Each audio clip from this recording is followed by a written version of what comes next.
You are listening to Nerd Best Friends, a podcast that covers the nerdy conversations you're already having, or wish you could. It's the nerdiest thing you'll do this week.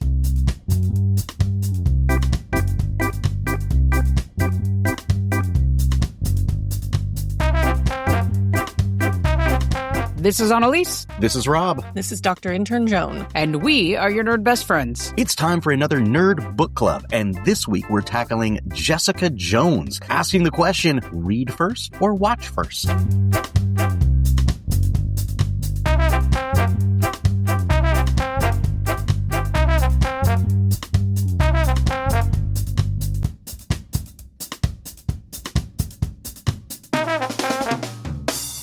Welcome to Nerd Best Friends, the podcast where we talk comics, D&D, pop culture, cosplay, basically all the stuff that makes you go, these are my people. If you're feeling it, do us a favor. Follow, subscribe, and share this episode with a fellow nerd. Help us grow the nerd herd. Now strap in, roll for initiative, and let's get nerdy.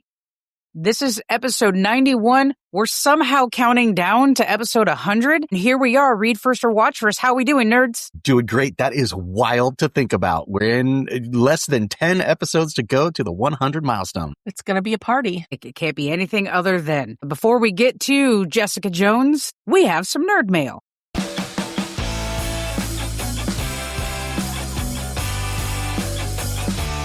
Nerd mail.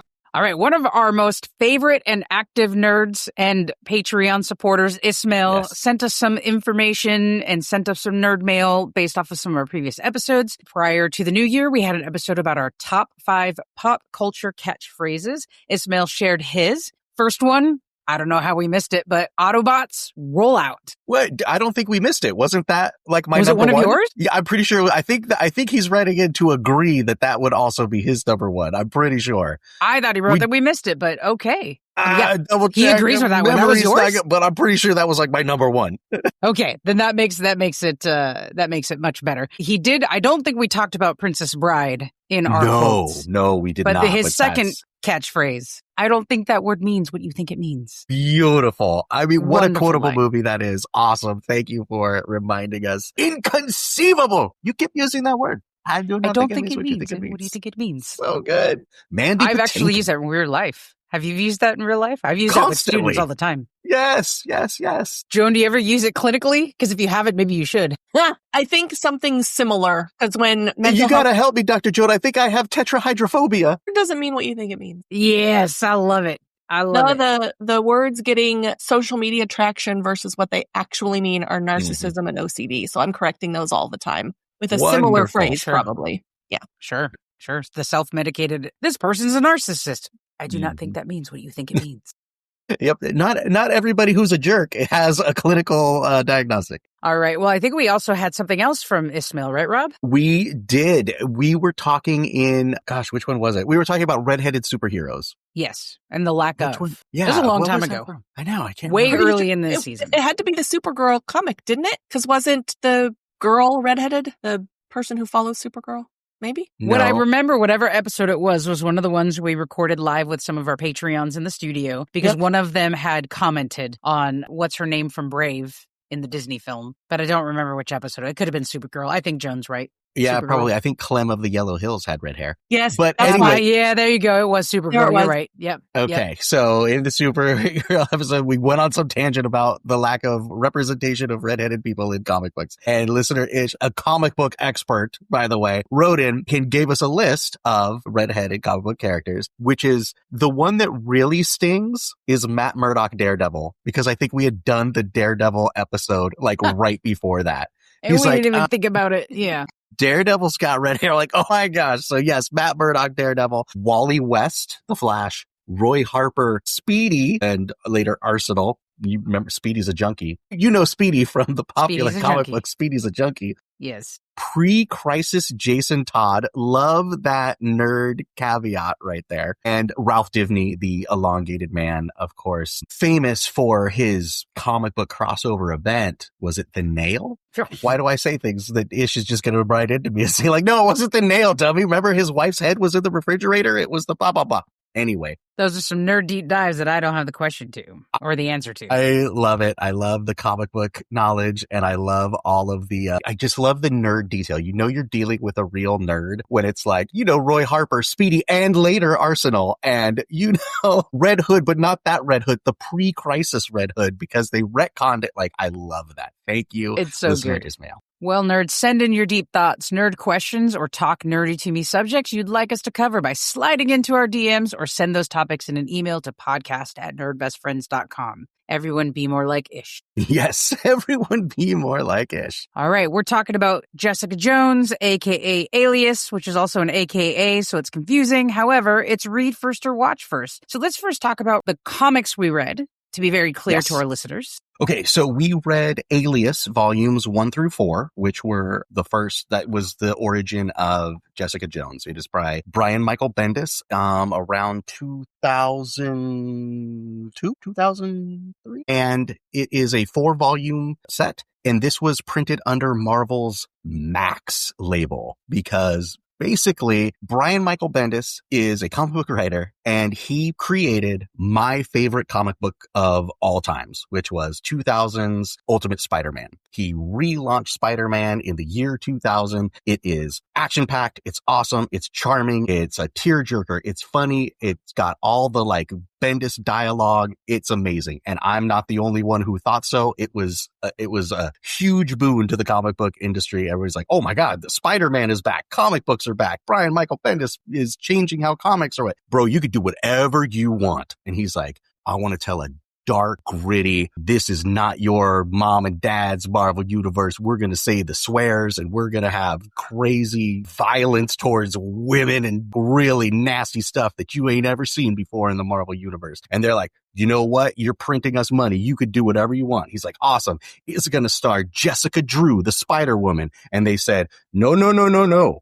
It sure ain't, because Jessica Drew is going to be really important in New Avengers. You can't do that. And he's like, okay, then it's going to be Jessica Jones. I just made her up, and we're going to pretend like she's always been there. And that's how that comic book was made.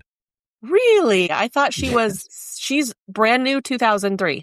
Yes, she's one of the newest. I mean, not these days because they've made so many different characters, but at that time, I mean, in the last 20 years, yeah, she's pretty new. Yeah, all of that stuff of like, oh, she was this superhero called Jewel, and she was in the Avengers for a short time. That's all just like retcon, like made up in this story. That's an introduction. Well, they did, jumping into the first one, maybe not comparing the first two versions, but then they did a fantastic job, because I imagined, like in whatever the Marvel's movie was where they were fighting in New York, Battle for New York, that she may have been just a character in a separate part of New York doing whatever.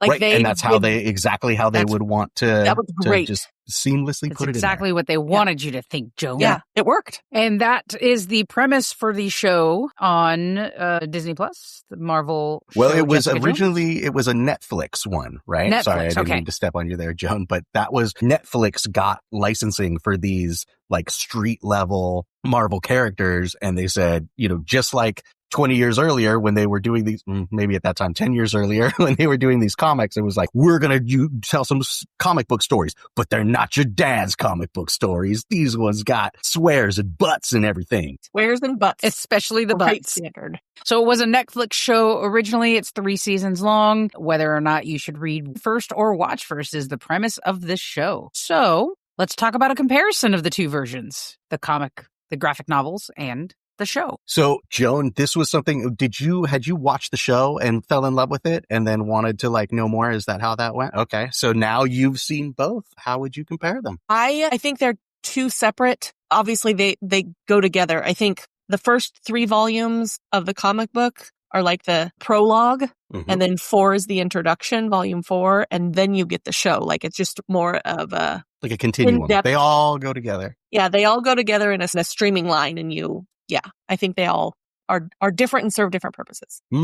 Interesting. Because I would say, and again, like I'm kind of with you, like I'm not sure about the premise of like hardline watch first or read first. They kind of, do you really love this character? Then have it all both. But I feel like you said they have different goals, or they're there for different purposes. I kind of feel like they're there for the same purpose, which was slap you in the face like, this ain't the comic books you're used to, kid. kind of idea. Well, looking at it through this lens of read first or watch first, I think the show requires you to accept a whole lot really quick in those first handful of episodes. And having some of that background knowledge of who she is, I think makes it a bit more palatable. I don't know if I had just watched the show from the beginning that I would have stuck with it, because it is really dark. Right? She's a really tortured character who's dealing with a lot of trauma, and you have to just accept that, I think, a little too much too fast. So having read, I was doing it almost simultaneously. I read a good portion, but realized I was running out of time to prepare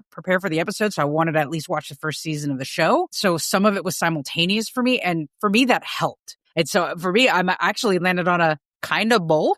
Read and watch together, because I think the show just makes you accept too much too fast before it starts to uncover why this one particular villain is so huge. And yeah, it was so much so fast. Like, why is she so broken? And why do I have to accept it so quickly? But as it unraveled, it became really, really good. Unraveled is the wrong word. As it started to reveal those reasons, the show was really good. So then let's talk about pacing, because there is definitely this unraveling or this unveiling of why Jessica Jones is the way she is. And I know that on our message chat, Joan a couple weeks ago was like, finally in volume 4, I got to the Purple Man. I can't believe I had to read all these other 3 books or whatever. So Joe, did you find that pacing and that unfolding of the onion of this character too slow, or was that just a funny comment? No, it was very true. I think in my old age, I want to read the quality and quick versus wait for the payoff necessarily. So volumes 1 and 3 were really slow. Like, I don't care about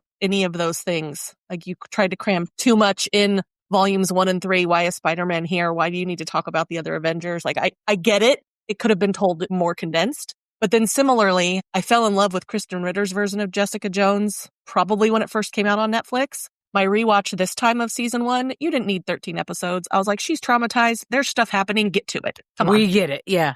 Interesting.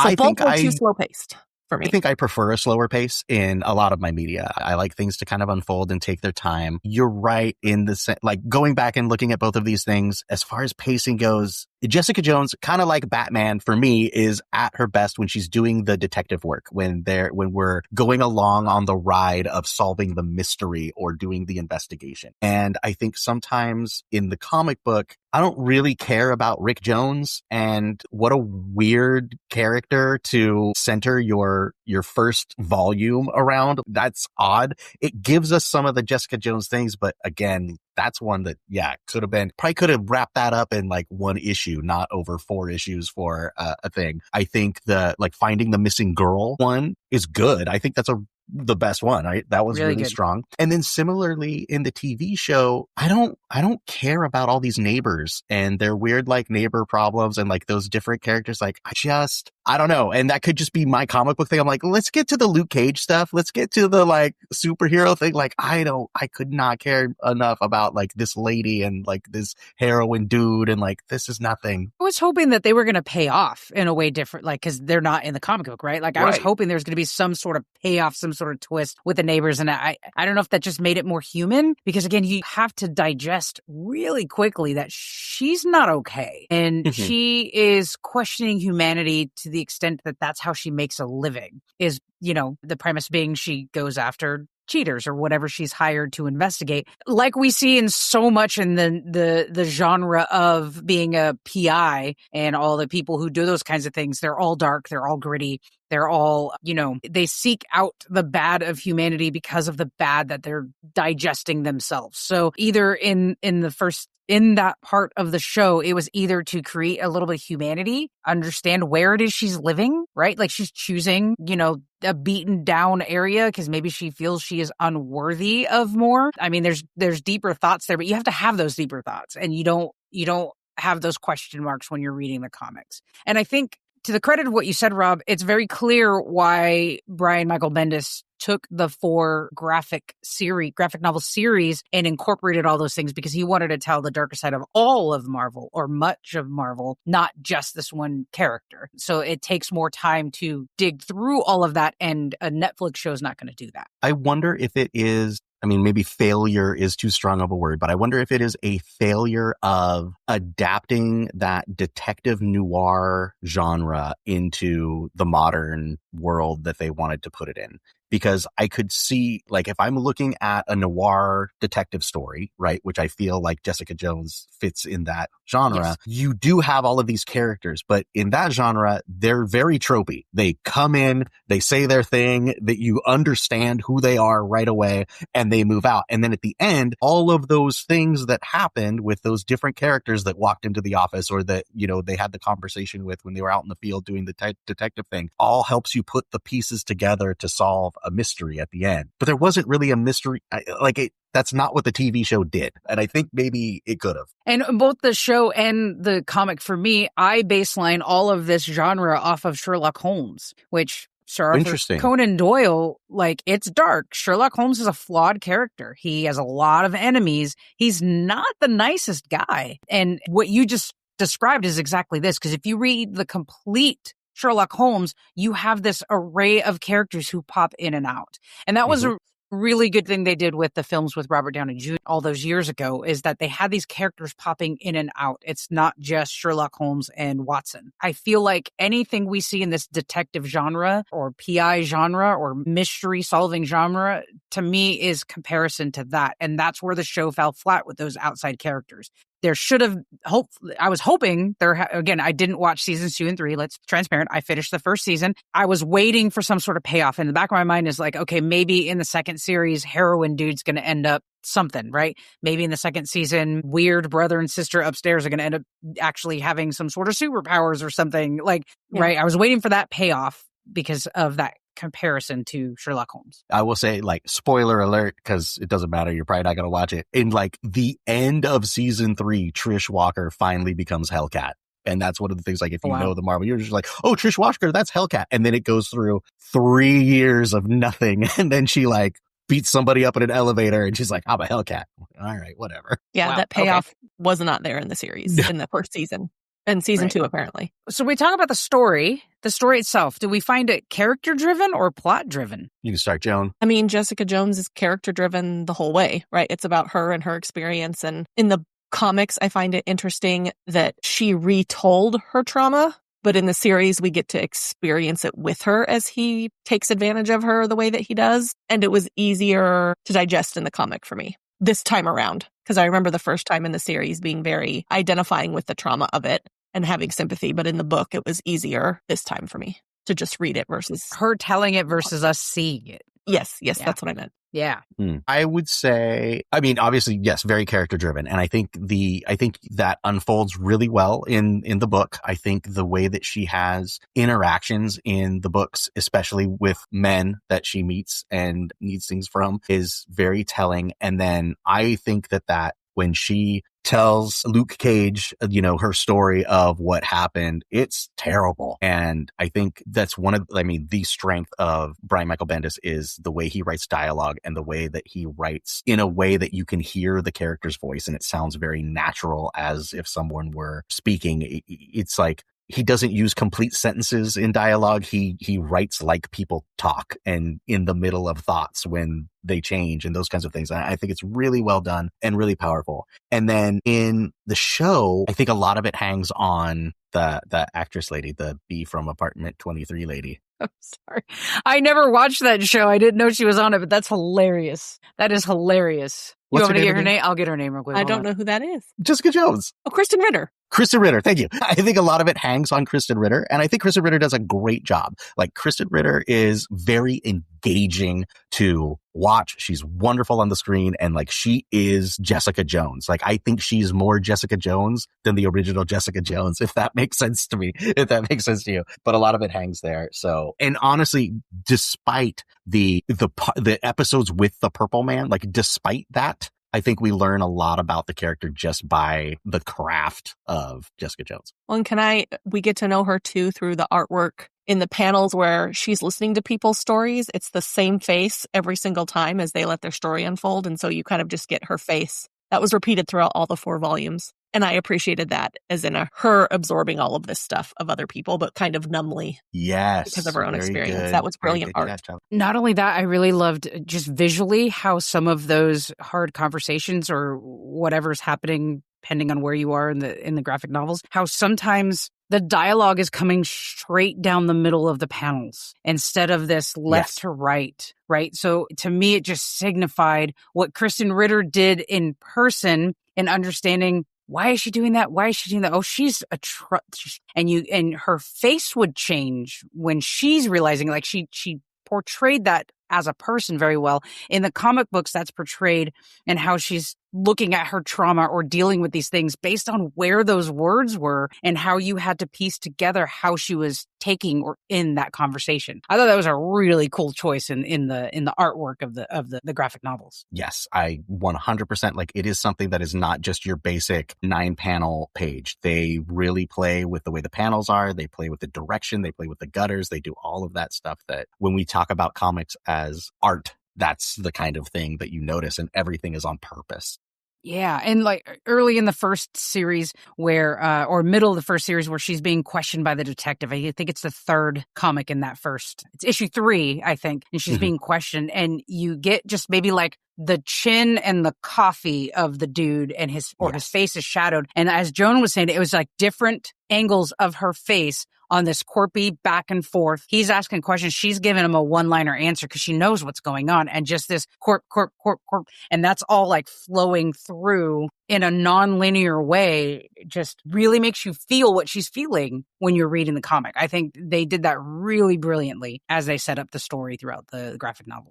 Do you find the characters lovable? Interesting question for a book like this, right? Yes, it is. My immediate answer is like, no, but. Okay, but I find Kristen Ritter's Jessica Jones very engaging, and like I want to see more of her and doing her thing. But no, like Jessica, like none of these, the whole kind of premise of this is like, no, this is like the dark, really like the street level, dark, gritty reality of what it would be like in the Marvel universe. And so purposefully, like nobody's great, right? It's just one of those things. Now, I like Luke Cage. I think Luke Cage is awesome. He's always been one of my like favorite characters.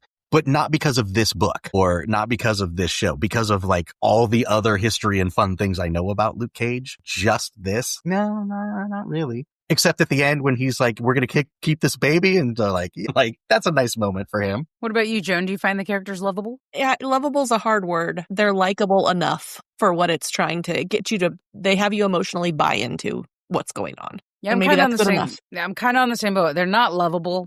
I don't even know that they're likable, but they are interesting enough to keep me engaged. I'll throw this at you. I think David Tennant is too likable because the Purple Man is horrible and we should hate him, but I can't hate David Tennant. The eternal question, would I ever be in a cult? If he was leading it, probably. But what are you doing that you're so lazy you can't join the religious cult with me? Just imagine the David Tennant cult. And at some point, like somebody says something and instead of them doing like their chant of like the nighttime is the right time or like so say we all or whatever, everybody does that David Tennant thing where they go, what?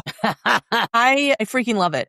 And isn't he, I mean, and I'll talk about him more later when we talk about Purple Man, but right, he's so evil you love him.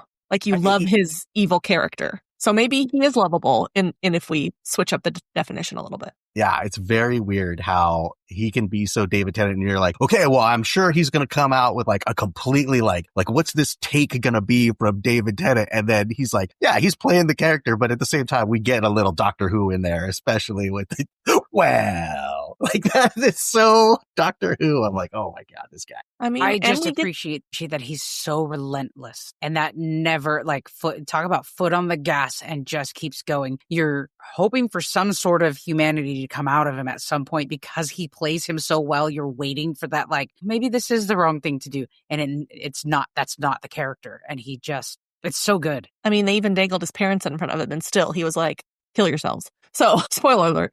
Oh, I mean, I would want nothing less. Yeah. So are we talking about, we're talking about that later. Okay. I'll give you more of that later.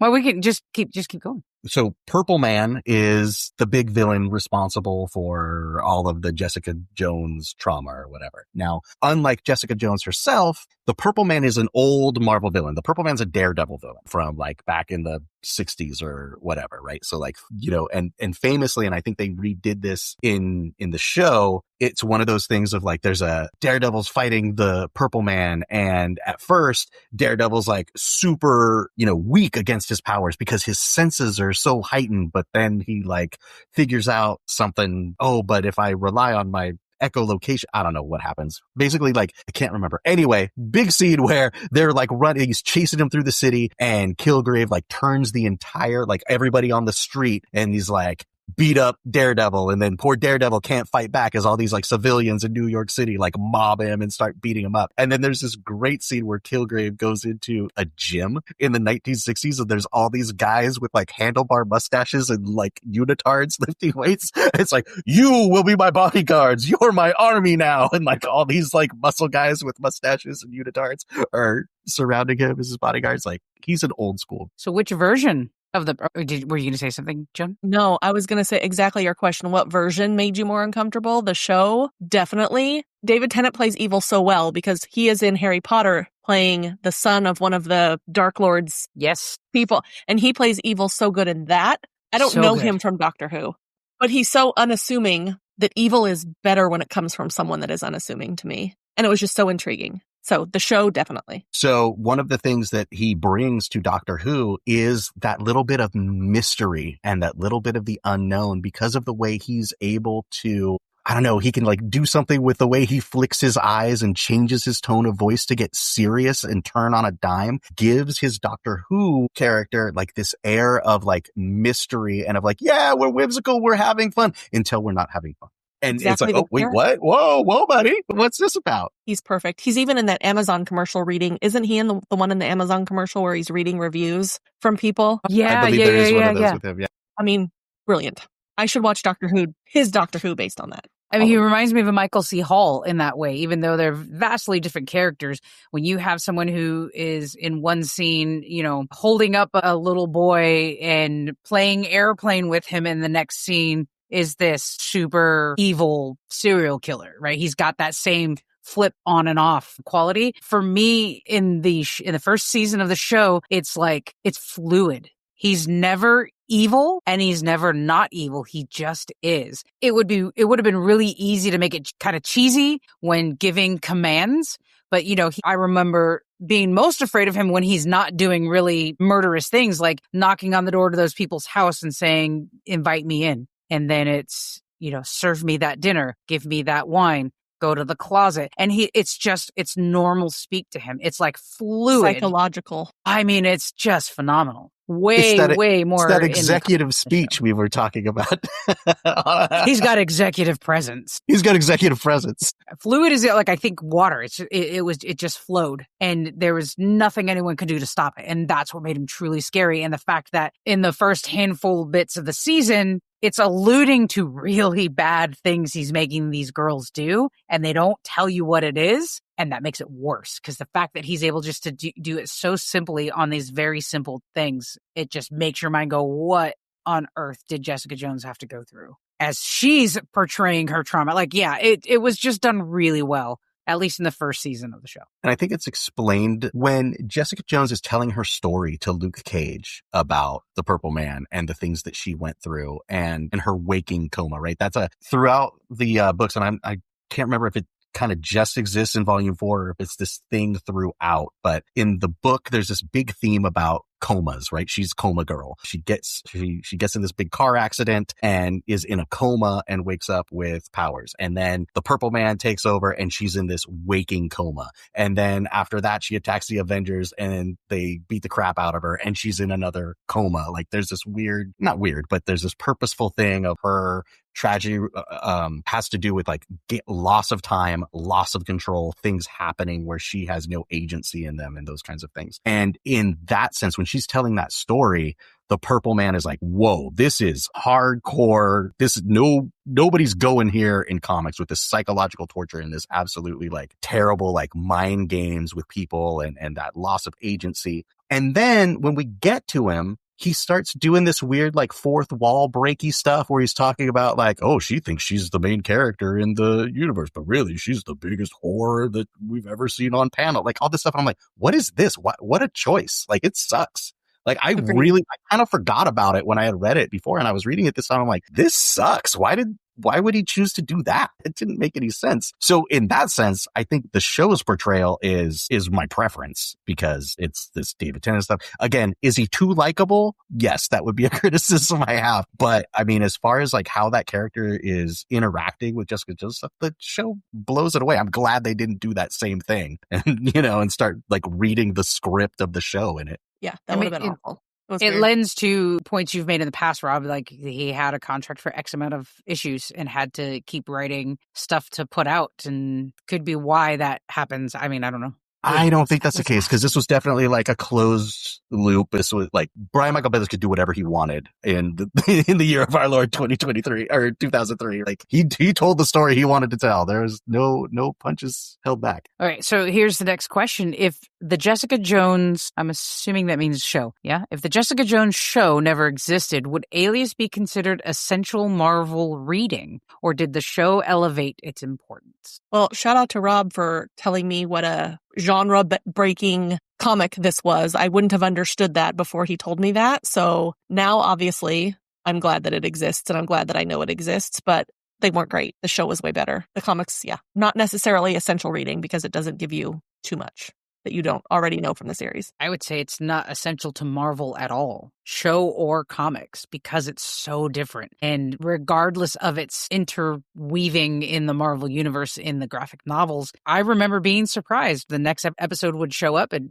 roll to the next episode and you have the little Marvel opening. Oh yeah, this is Marvel. And even at one point, my partner was watching the first handful of episodes and at one point she goes, this is a Marvel show? This is a superhero show? It's actually more palatable as an individual entity where you just accept the universe of the Marvel instead of it being an essential read or essential watch as part of it. Well, I can kind of buy into that there are tiers of superheroes, right? You got your main team, the Avengers, and you got your lower levels. They have to exist somewhere. Sure. Mm-hmm. So I like it for that it's just another part of the world. The books are very much a product of their time, not only, and the product of their time, meaning coming out of the 90s, and 90s comic books were this time of breaking away of a lot of success for independent companies and breaking away from the Marvel and DC mold. This is where we got things like Spawn and the Max and those things that were like, we're going to use this art form, but it's not going to be safe anymore. It's going to be this like hardcore. We're going to tell real stories with the cusses and the butts and the violence and all that kind of stuff. And so coming right after that, it was like, well, what if Marvel did their own? And we'll put a label on it that says, hey, this is Marvel Max. This is not for kids. Max, and we'll let our most popular, yeah, exactly, our most popular, successful writer do it. And it goes through this story and it does tell that story. But where it ends is basically her telling Luke Cage that she's pregnant with his child. Now, in main continuity Marvel, the next thing that happens is New Avengers, which was this huge, multi-crossover event. It's the one with the scrolls and who's a scroll and this person's a scroll and that person's a scroll. And then they're picking sides and you got the Captain America side and you got the Iron Man side and all that stuff. And Luke Cage is a big part of that because he starts on one side and goes to the other side. And part of his struggle and figuring out, if he believes in the registration or the not registration is that he has a pregnant wife at home. And this is Jessica Jones and that thing. And so like that happens anyway. And that storyline gives you enough there with exposition to kind of know who Jessica Jones is and like, oh, she's a private investigator and she's got a little bit of powers and they're together and they're not married and they're a mixed race couple and they're pregnant. And like, you get that from the regular continuity. You don't need to torture yourself through all of the darkness and the grit and stuff of these 4 books to see how Jessica Jones was created and fits into the Marvel universe. It just happens. So honestly, like, unless you're a real historian and you want to know everything about Jessica Jones because you love it so much, like, this is a skip. These books they don't hold up to me. Well, I'm sure there's lots we can say about the comics and the show, but let's answer our central premise. Do you read it first or do you watch it first? I mean, you watch it first, really. If you're interested, Volume 2 will give you a little bit of more case study if you want more of her solving crimes or cases. But Kristen Ritter's Jessica Jones is primo. Yeah, I think it's successful for that. Honestly, because I know how everything kind of turned out there, I could honestly tell you to skip both of them. I think that there are, when we look at that catalog of Netflix Marvel shows, I think Daredevil was very good. I think Luke Cage was very good. I think Iron Fist was terrible and completely missed the mark. Thank you. And of those four, I would put Jessica Jones in third place there. And the whole point of that was like, oh, we're bringing together this street level, like New York team of the heroes for hire, Luke Cage and Iron Fist and Jessica Jones, and Daredevil's going to be there, and the Kingpin, and like all this cool stuff is going to happen. And it didn't. It fell flat. It never actually stuck the landing and went there, which is why I was so excited to watch all of them as soon as they came out, because I wanted to see that big story and then this end. And so at the end of it, it was all kind of a little disappointing to me. I would say the one that really sticks is Daredevil. The one that's kind of cool is Luke Cage. And this one, I could skip it, Annalise. I was going to say, you have to at least watch it. She shows back up in Daredevil in the new season next year of Daredevil season 2. Mm-hmm. Kristen Ritter's showing up again. So I think the series will get a little more play then. Like, people will want to rewatch it or want to know more after whatever they do with her in that show. I haven't seen season 2 and 3. I am loosely considering watching it. I'm not totally like, oh, that was so good, I want to watch the rest of the seasons. But what I will say is, if you are really tired of the big Marvel blockbusters, and if you are just minimally into all of this, I won't say minimally, if your only experience with all of these things is mostly these big blockbuster films and you don't read a lot of comics, I would say skip the comic for sure. It's very wordy, but I did appreciate learning more about Jessica Jones. Not wordy in the same way Supergirl's wordy, just wordy in that you get a lot. Heavy. Yeah, there's a lot of words you have to read. It's wordy. When I think of a comic wording, I think about like text blocks, right? Oh my gosh, there's so much exposition. I just think of when I say wordy, I'm thinking of the balance of how many words on the page versus the images, because there's definitely comics that don't have, it's a balance. I don't think this is balanced in some parts of the comic books. Some parts of the comic books, I'm sitting on a page with, especially the one I described, where it's just their faces as she's experiencing this dialogue, and you have to read all of this stuff with very little imagery. So to me, it's overbalanced on the wordy side. So I don't mean tons of exposition text like Supergirl was, but at some point we need to analyze what you expect out of a comic book. I don't expect anything. I'm not saying that in like a challenging, like bad way. No. I'm like genuinely curious, like, what is the perfect comic book for you? Because like I recently read an award-winning Donald Duck comic book. It was like a reprint of old Donald Duck comics, and there's zero dialogue, and it's a masterclass in show not tell. It's incredible. I'm like, oh, no wonder this won an award. This is peak comics. But like, I don't want every comic to not have words or dialogue. Right. I don't know. There's different ways to do comics, and I'm curious as to what it is that you The want real out of quick the answer is I genre. don't have any expectations. I want to be intrigued. I want to be interested. I want to be wowed. I want it to have a good story. I don't care if it's words, more words, less words, no words. And it's the same way I approach films. It's the same way I approach television shows, the same way I approach books, and everything that I watch, listen to, see, whatever. If it's good, it's good. However, it's going to feed it to me. I don't think these comic books are great. They're okay. And what I appreciate about them is it is kind of this darker side of Marvel. When I'm not big on the shiny, bright colored superheroes, even though they might have tragic backstories and they might have all the things that come with them, this is dark.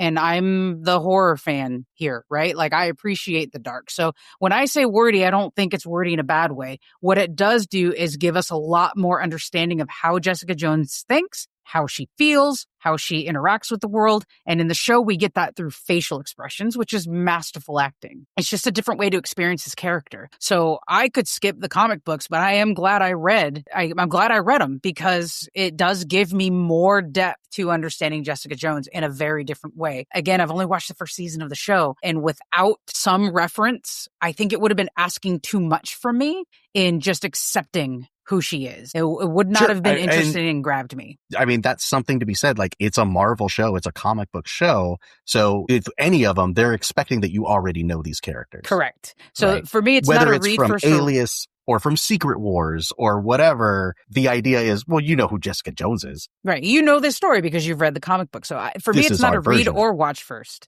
I think the point I was trying to make is that if you are someone who's not really into the big time blockbuster movies, you know, of the Marvel universe, of the MCU, this is a great one to do simultaneous, because I actually really enjoyed it, at least the first season of the show, as I had read a little bit to start, but I didn't finish before I started the show. So I was doing this back and forth between the two versions, or the two different, I won't say versions of the character, but the two different ways their stories were being told. I thought was really interesting. So if you're going to do it, I don't think it's a first either or. I don't think it's a chicken or egg question. I think it's... Well, eggs are poison. Apparently, according to the Noble King. Gnome King. Gnome King. Gosh, I don't know why I keep getting that wrong. But yeah, I'm not a read or watch first. Gnome is Gnome, and in that movie, it was NOM or whatever.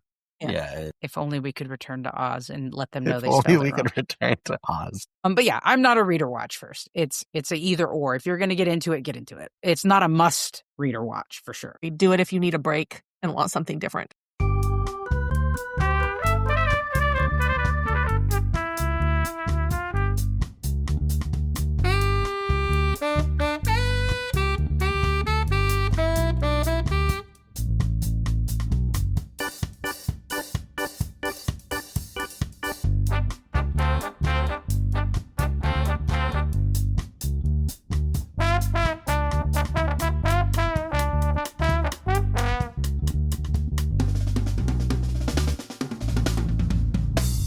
Back at it for another week. Dr. Intern Joan, we love having you in the studio, and I love having you go first. What's the nerdiest thing you did this week? I started, for Christmas, I got this puzzle. It's called Murder Mystery Party Jigsaw Puzzle. So you don't know what the picture is, so you have to put it together blind, first of all. But it comes with this maybe 15-page printed booklet that tells a mystery story, and then that poses questions at the end so that when you solve the puzzle, you can solve the mystery. So I'm putting the puzzle together. That's awesome. That's so good. What I think hilarious is that the answer is printed in the back of the booklet, but you have to hold it up to a mirror, like you're in elementary school. Yes, so you don't accidentally get spoiled on it. I love it. You can't get spoiled unless you go hold it up to a mirror. So I will let you know what happens. I put together the computer screen of this big old 1,000-piece puzzle so far. Nice. That's so fun. That sounds fantastic. Yeah. That's a great idea. What about you, Rob? Right. I mentioned on last week's episode about my new 3D printer and how much fun I was having, like making little game tokens and stuff. And I'm making all these game tokens for the game Space Weirdos, which is like this indie game. It's like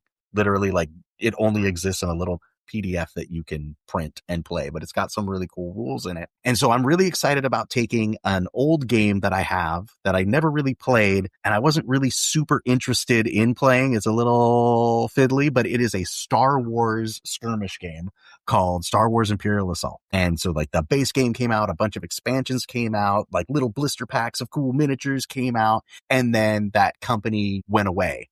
And so there was this time where all that stuff went on sale on Miniature Market. So I was like, Star Wars minis, cool. And I bought them all. And so I have this giant collection of these boxes of this Star Wars game that I've never played. Basically, I got it for the minis. So now I'm like, oh my gosh, this Space Weirdos indie game is a perfect thing to lay on top of my Star Wars minis. And I'm going to make this game like basically a Star Wars game. And so I've been printing out little tokens and I'm going to turn Space Weirdos into basically Star Wars. And that kind of coincided with a podcast I listened to about game design, which talked about psychographic profiles in board game and in design. And so what I was realizing was, I'll try to do this as briefly as possible. So psychographic profiles, when you're designing a game for 3 different people: Timmy, Johnny, and Spike. Timmy is your person who loves the story, who loves the moments, who wants to remember that time that, oh my God, I rolled all 6s and the whole thing changed and we had this cool thing. Or is painting the minis and building the thing or setting up the board and like telling the story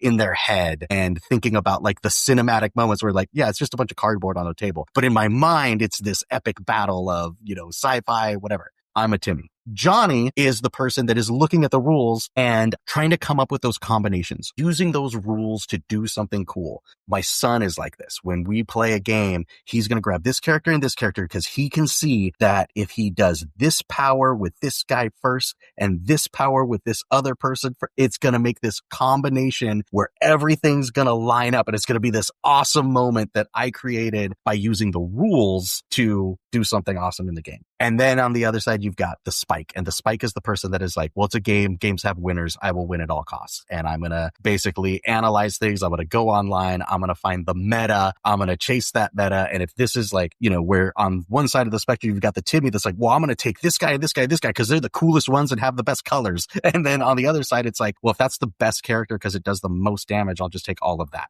And they're not interested in that story. They're just interested in winning. And so the whole premise of it is like, well, when you're designing a game, you have to keep all of this in mind and find this balance so that everybody can have a good time and blah, blah, blah, blah, blah. And so why that coincided, it was like, I've had this game sitting on the shelf for a long time because it's got a bunch of cardboard bits and like 1,000 cards and like a lot of rules. But I could just take it and turn it into this simple, like 3-page thing. And oh my God, we could be playing tomorrow. So that was a deep dive into my psychographic profile and why I love games. And then acting on it with my new fun 3D printer is the nerdiest thing I've been doing this week. Real nerdy. Pretty nerdy. I love it. I do like the name Space Weirdos, however. Space Weirdos, it's really great. The art is all funny and cool. Like it's fun. And it's a real easy game to pick up. It goes along with my 26 goals of teaching games. It's a game that I could throw down some cool looking Star Wars minis, some like 3D printed stuff, and we could get going right away because it's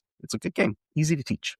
Annalise, what's the nerdiest thing you did this week? Well, similar to how you started, last episode I talked about how we were in Santa Clara and visited some nerd stores, and I picked up some new paints to try out. Well, this week I did complete painting all of Final Girl 3 finally, and I'm excited. I'm waiting for a non-rainy day so I can varnish them because I don't want to touch them with my oily hands. Once I can varnish them, I'm playing as much Final Girl 3 as possible because they also just recently announced they're gonna do the game found for Final Girl 4, and I'm buying in. It's got a bunch of cool vignettes, but I wanted to finish these minis, play a bunch, but I can't play until I can varnish, and I can't varnish till the rainy season is over, so who knows when that's going to happen. However, nerdiest thing I did this week was finish painting Final Girl 3, especially with those new Army Painters Speed Paint Metallics. So good. Especially the vehicles that I waited to paint the vehicles till I had those. So good. So good. Oh. I'm not a great painter. It makes me look like a better painter than I am. Yeah, I 100% agree. I was just talking about this the other day. We're in like California winter isn't really a thing, but it is hobby winter because in order to do that like spraying and stuff, you've got to go down the list. Is it over 50 degrees? Is it less than 60% humidity? And is it the wind less than 10 miles per hour? Like you have to hit those 3 things if you're going to do your spray painting and your airbrushing and stuff outside. And we have not had one of those in quite a while. No, it's been a very rainy Northern California winter season so far. And no complaints. I mean, it's great. The rain is good for us in California. Oh, sure. And I learned from you that you have to plan ahead for these, which is why I'm glad they'd all been primed before we hit winter season. So I've got a ton of stuff, and I still have I'm going to move on to the Marvel Zombies finally, now that I feel a bit more comfortable with some of the colors that I have. So I have things to paint, which is nice, but I can't play until I can varnish. So some point in the near future, I'm hoping for a window where it's not so rainy and the sun comes out for a little bit. We'll get there. We always do. For sure. And next time on Nerd Best Friends, it's all about nerd travels because Girls Just Want a Weekend 7 has happened, and Annalise and Joan were there for friendship, chaos, nerdiness, and usually at least one questionable decision. We're not going to want to miss that one. Make sure you're subscribed. And before you go, hit follow or subscribe so you don't miss what's coming next. If you felt the nerd love, drop us a 5-star rating and help more nerds find their people.